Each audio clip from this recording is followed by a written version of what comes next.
Hey, this is Shawn Thomas, and welcome to the Worship Together podcast, featured exclusively here on our Worship Together social media feed. This program is part of our ongoing outreach to create an online community of faith where believers can support one another and share their life experiences and testimonies, and most importantly, worship together. Each podcast episode is part of a 3-part series, and each series will focus on a variety of topics, and sometimes we'll even feature a guest host. Thank you for listening, and I hope you enjoy this Worship Together podcast episode.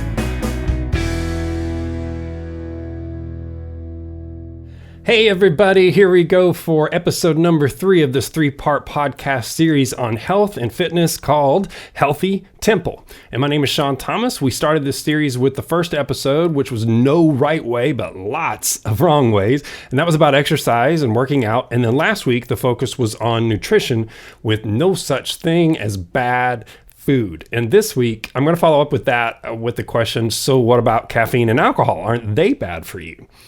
Now, if you missed either of those previous episodes, be sure to check the show notes in this post, and I will have direct links available for you for each of those podcasts. Our scriptures for this series have been 1 Corinthians 3:16 and 17, which says, "Do you not know that you are God's temple and that God's Spirit dwells in you?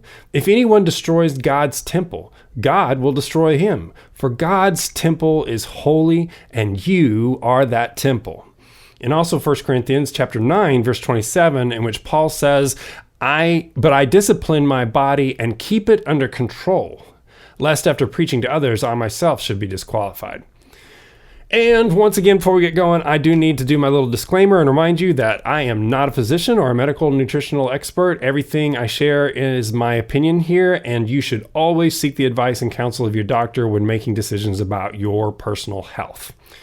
And also, I'm actually going to go ahead and give away the answer to my question for this episode right up front here, which is, are caffeine and alcohol bad for you? And my answer is no. And in fact, I'd like to outline some benefits of each of those and also dispel some myths about each of those.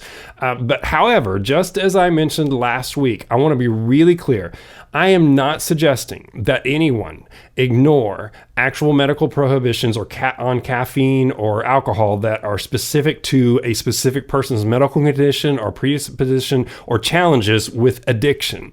Obviously, those are completely different scenarios, not what I'm talking about here. I am only addressing the characteristics and aspects of caffeine and alcohol. So everything in the discussion that I'm about to have with you is framed with that understanding. Okay.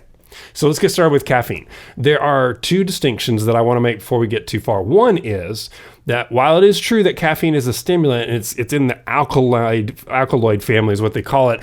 Calling it a drug is an intentional hyperbole that's made to make caffeine seem more potent or dangerous than it really is. And the other distinction is that caffeine does not equal coffee. And a lot of times we think we're talking about the same thing, and coffee isn't caffeine. So I'm actually going to talk about both caffeine and coffee to identify some of their unique properties. So caffeine, it occurs naturally in leaves and seeds and fruit, and it also is then added to many foods and drinks. So let's start out with some myths about caffeine and some facts.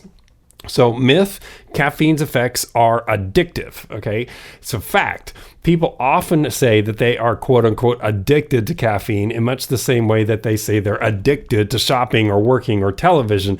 But caffeine is not addictive by accepted definitions and according to most authorities. When regular caffeine consumption is abruptly ceased, then some individuals may experience like a headache or fatigue or drowsiness, and the symptoms usually only last like a day, and they can be avoided if the caffeine intake is reduced gradually, but it's nothing like actual drug addiction.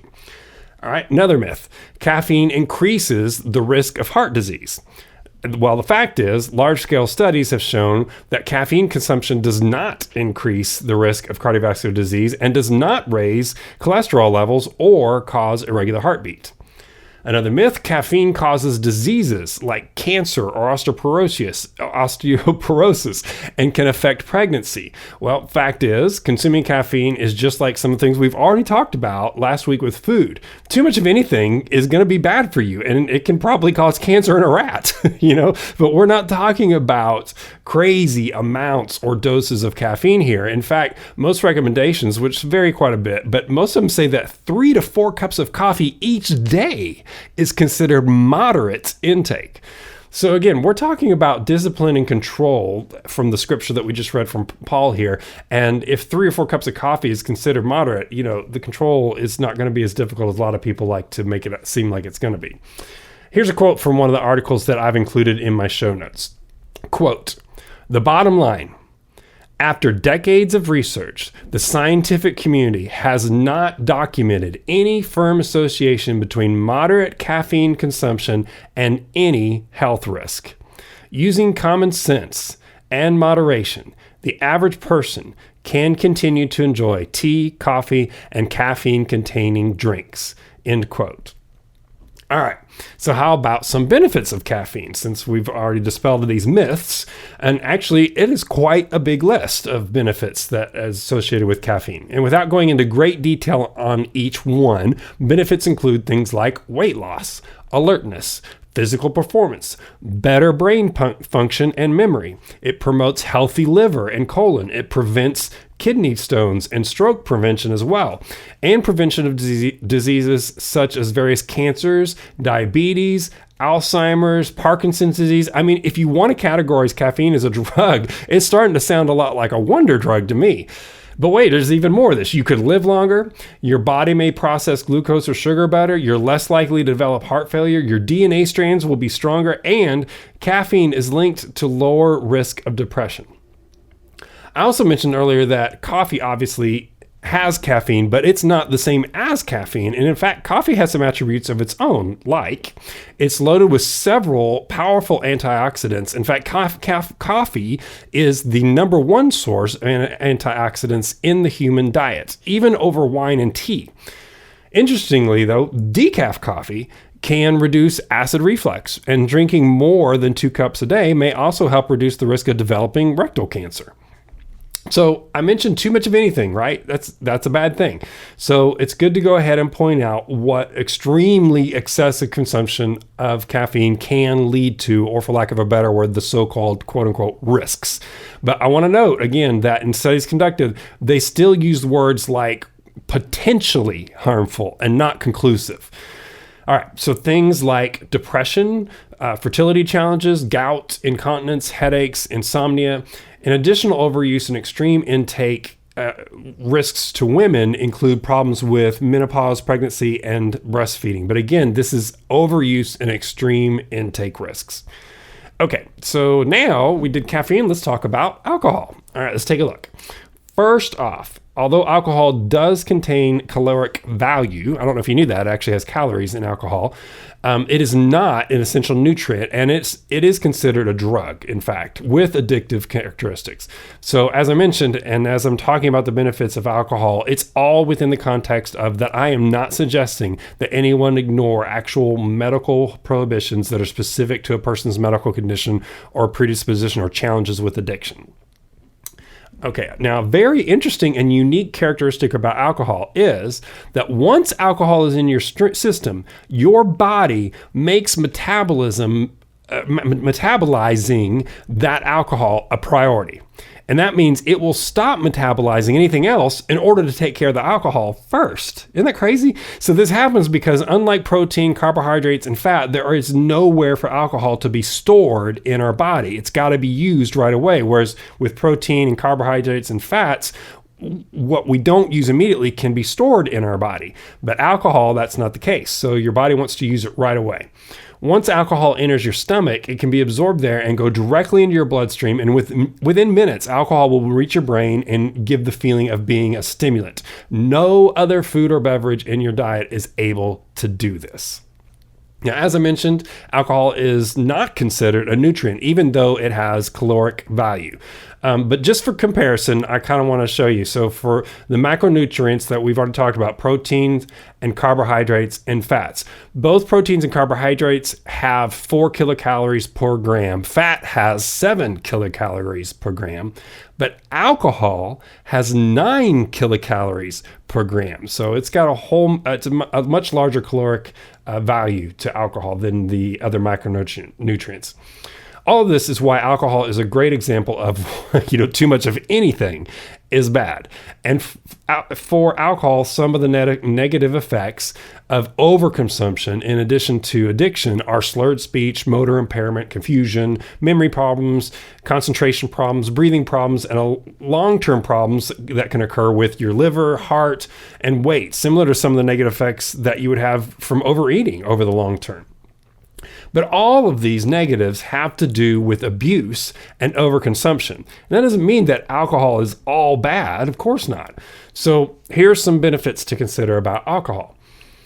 It can lower your risk of cardiovascular disease. In fact, the School of Public Health at Harvard University found that moderate amounts of alcohol raise the level of HDL, what they call good cholesterol, and higher HDL levels are associated with greater protection against heart disease.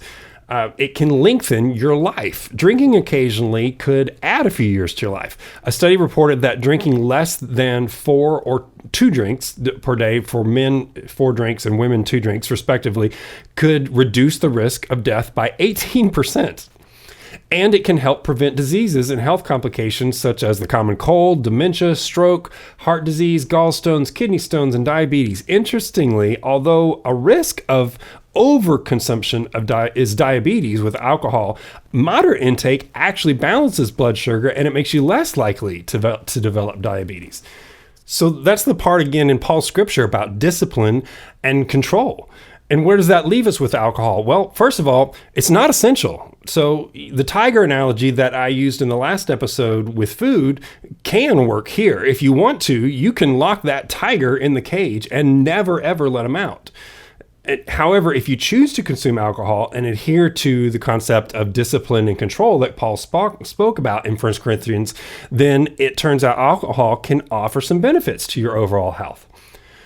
So how much is considered quote unquote moderate intake for alcohol? Because we talked about moderate intake for caffeine.